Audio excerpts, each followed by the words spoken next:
Chapter 1. Love, the essence of the cosmos. All of a sudden, a figure appeared on the roadway ahead. He was standing practically smack dab in the middle of the travel lane, with his back to my oncoming Jeep. I began braking at once so as to carefully go around this strange-looking gray-headed figure. When I got within 10 meters of him, the old fellow quietly turned around, and I instinctively pressed the brake pedal to the floor. There in front of me on the roadway stood none other than Anastasia's grandfather. I recognized him at once. His gray hair and beard were a complete contradiction to his incredibly young, sparkling eyes, a discrepancy which immediately set him apart from many of his peers. And the long gray raincoat of indeterminate cut from goodness knows what material was also something I was able to recognize all too easily. Still, I had a hard time believing my eyes. After all, how could this ulster from the Siberian taiga turn up here in the heart of Russia, on a road leading from Vladimir to the city of Suzdal? How indeed? By coach and horses? How could this Siberian recluse hope to master all the intricacies of our transportation networks? Add that to a complete absence of any kind of identification documents. Money, of course, he could have laid his hands on by selling dried mushrooms and cedar nuts as his granddaughter Anastasia had done, but with no identification. Footnote, these are known in the West as pine nuts. Cedar nuts are known as pine nuts. Of course, we have lots of homeless people without identification, and the police couldn't do anything about it, but Anastasia's grandfather is far from resembling your average homeless person. Sure, he was dressed in old shabby clothes, but they were always clean, and his appearance was well-groomed, his face was bright, and a light blush adorned his cheeks. I sat there, unable to move, behind the wheel of the Jeep. He came over, and I opened the half door for him. "Hi there, Vladimir." The old fellow greeted me as though there were nothing unusual about the circumstances. "You heading to Suzdal? Can you give me a lift?" "Yes, of course I can. Hop in." "How did you end up here? How on earth did you manage to get here all the way from the taiga?" "How I got here is not important. The main thing is why I came." "Well, why did you come?" "To take a tour into real Russian history with you, and to dispel your resentment toward me. My granddaughter Anastasia told me to. She said to me, 'Grandpakins, you are to blame for his resentment.' So, here I am, joining you on the tour. That's why you were going to Suzdal, isn't it?" "Yes, I want to go see the museum. And I really did feel resentment, only it's gone now." We rode for some time in silence. I recalled how frosty our parting had been back in the taiga. In fact, we didn't even say goodbye. It had happened like this. Anastasia's grandfather had recommended I set up a political party. He suggested calling it the Motherland Party. The idea of forming a party based on Anastasia's ideas had actually been noised about for some time by various people. Many believed a political party was essential to make it easier for people to acquire land for the building of family domains and head off any kind of encroachment on the part of government officials, since none of the existing parties, regrettably, have even considered such questions in their platform.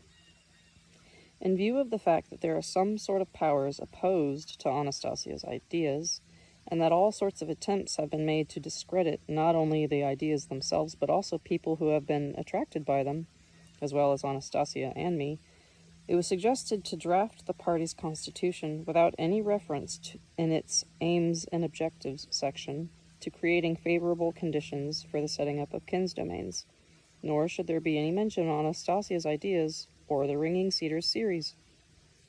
The would-be organizers were trying to persuade me that this would be the only way to get the party officially registered.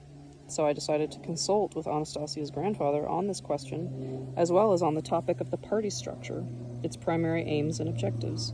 I surmised that since he was well acquainted with the acts of the priests, who were constantly setting up all sorts of societal structures and religions which had lasted millennia, he must surely know about the secret organizational tenets underlying such longevity. Besides, he himself was a priest of some standing. Footnote: Anastasia's grandfather inherited the priesthood when his own father, Moise, passed on. The first reference to the family's priestly status comes in Book 7, Chapter 7. Quite possibly, even stronger than the ones currently ruling the world. If so, he must certainly be aware of the principles of the underlying priesthood itself, which had turned out to be more resilient than religion. Indeed, the priesthood was and is a supra-religious structure. Supra-religious. Since the priests took direct part in the creation of certain religions and secular institutions. This is clear from the history of ancient Egypt and other countries. It followed that Anastasia's grandfather would be able to set forth certain fundamentals for the Motherland Party, making it a most powerful, if not the most powerful, institution. I sincerely wanted to hear what he had to say on this, and so I took advantage of what I thought was a moment when he was not immersed in his inner contemplations and said, "You were speaking about a party. My readers, too, have been talking about this for some time, but some of them are recommending that I don't include any mention of its constitution of Anastasia, or her ideas, or the books, so that the registration will go smoothly." The gray-haired old fellow stood before me, leaning on his father's staff, without saying a word. It wasn't just that he kept his silence. He stared at me fixedly, as though seeing me for the first time. His eyes reflected more criticism than kindness. And when he did start speaking again, after a lengthy pause, his voice, too, betrayed notes of disdain. "Registration, you say. So you've come to ask my advice. To betray or not to betray?" "What's this about betrayal? I came to consult with you on how to proceed so that the registration will go smoothly." Registration, after all, is not an end in itself, Vladimir, even the party is not an end in itself. No ideas, you say? Not even a mention? So how are readers going to realize that it's their Motherland Party, and not just some mercantile traders' party? You've been asked to set up some kind of meaningless organization without any basis, ideas, or symbols which would already guarantee leadership for centuries to come. And now you've come to ask me whether you shouldn't follow their advice. Don't tell me you couldn't see through even this simple trick. I realized I had got myself into a rather sticky situation, and so I tried to get out of it by asking another question. I only wanted to see if there were some principles you could recommend, including in the draft of the party's constitution, its aims and objectives. What happened next nearly drove me out of my mind. As it seemed to me back then, the old fellow was not only refusing to answer my questions, he had started making fun of me in a high-handed way. First he looked at me wide-eyed, and then he gave a kind of irritated chuckle and turned away, even taking a step back from me. But then he turned around again and said, "Don't you understand, Vladimir? All the answers to the questions you raise should be given birth within yourself, and within everyone who joins you in creating the party's structure. Sure, I can give you a hint, but tomorrow someone else will give you another hint, and then a third, and you won't act. All you'll do is focus your attention on all the hints. Go right, go left, you'll all go forward and then backward again and keep going around in circles because of the laziness of your minds." I strongly resented this latter phrase. Over the years since my first meeting with Anastasia, I've been stretching my mind to the limit, day and night. Maybe it's started to overheat from the constant stress of the work. I've published 8 books now, and I have often taken to contemplating what is written in them myself.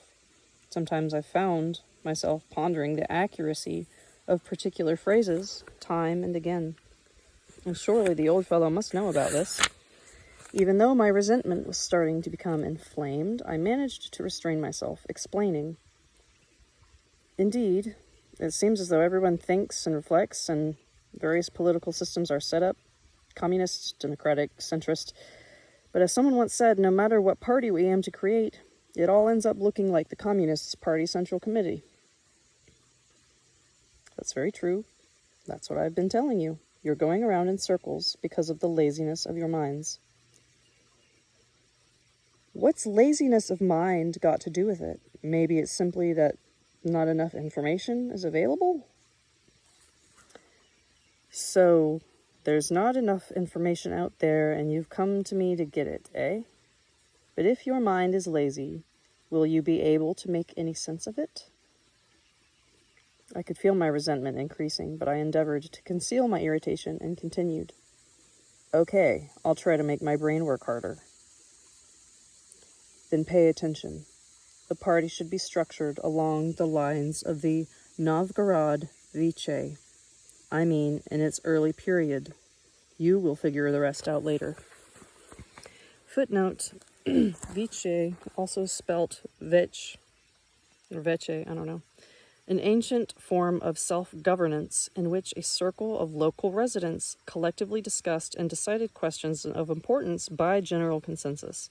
In later times, the term Vice was used to describe an assembly of freemen which served as a governing council in a number of cities of Western Russia from the 10th to the 14th centuries, even longer in the city of Novgorod, about 100 kilometers south of St. Petersburg. Not unlike the Ting in Scandinavian, especially Icelandic communities, these latter assemblies had the power, among other things, to enact local legislation, appoint and dismiss princes, wage war, and conclude treaties with other territories. This answer made me really angry. The oldster knew perfectly well that documents on pre-Christian Russia were nowhere to be found. They had all been destroyed, so nobody could ever tell how this Novgorod Viech worked, especially in its early period. That meant he was mocking me, but why? What had I done to make him... Trying to restrain myself out of respect for his age, I apologized. Excuse me for disturbing you. You were probably occupied in something important. I'll leave you. And I turned around to go, but he called after me.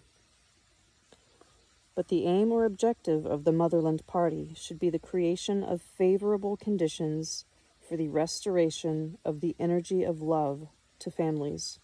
It is essential to bring back the rites and celebrations which can help one find one's other half, one's soulmate. What? I turned to face the old fellow again. Love? Bring it back to families? I realize you don't want to talk serious with me, but why are you making fun of me? I am not making fun of you, Vladimir. It is you who are not capable of understanding what it is all about. If you don't train yourself to contemplate, it can take years to figure out. Figure out what? You have at least a rough idea of what kind of aims and objectives parties all over the world write into their constitutions. I have a rough idea. Then tell me. If you know that, tell me. They claim they will definitely raise the standard of living for everyone and will offer people greater freedom. Exactly, and in particular, they promise industrial development, guaranteed housing, and control over inflation. Nonsense. Utter nonsense, the oldster chortled. Nonsense? Yes, it will be nonsense if I follow your advice and put in as a basic tenet of the party's constitution, the party will work toward the goal of helping every individual find their soulmate. And you can add, the party will restore to the people a way of life and rights capable of preserving love and families forever. What on earth are you talking about? You want to make me the laughing stock? Wait. You want to make a laughing stock of me in front of everybody? Questions like this, like searching for one's soulmate, this is what marriage agencies do on a commercial basis. If I include statements like that in the party's platform, it'll end up being not a party, but a dating service. And as for love and families, well, that's a personal matter for families. And nobody, no political party, has the right to interfere in family affairs. That's none of the state's business. But don't tell me your state isn't made up of families.